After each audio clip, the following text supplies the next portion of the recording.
Hai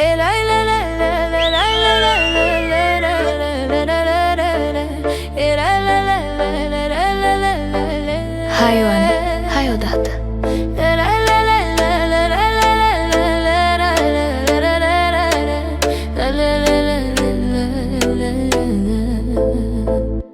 Se lasă seara în grădină, luna-i plină de lumină, iar eu stau pe prispa veche și aștept a mea pereche.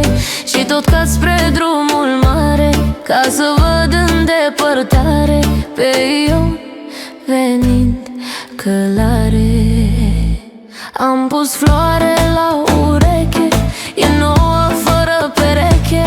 M-am dat cu rimel pe gene, m-am pensat și la sprâncene. Am frezat-o și pe ea, poate. Hop, și așa, și așa. Hai Ioane, treci de prag, că te aștept cu mare drag. Vino, bade, nu mai sta, vreau toată să fiu a ta.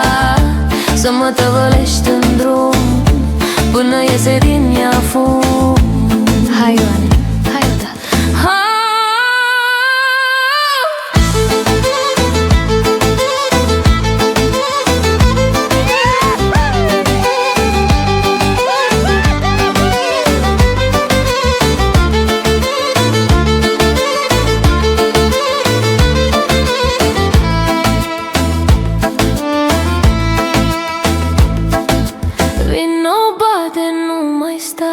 Cere-mă la mama mea, eu sunt gata, pregătită, sunt pensată, nefu.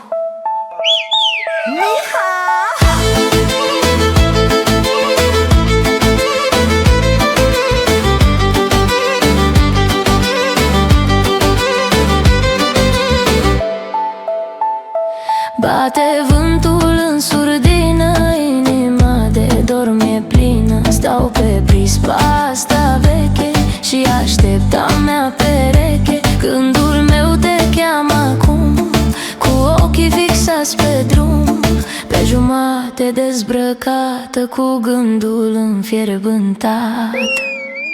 Hai Ioane, hai odată. Hai Ioane, treci de prag, că te aștept cu mare drag.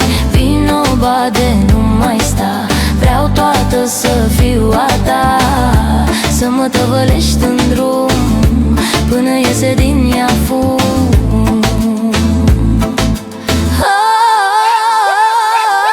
Timpul trece, seara-i lungă, prispa s-a răcit.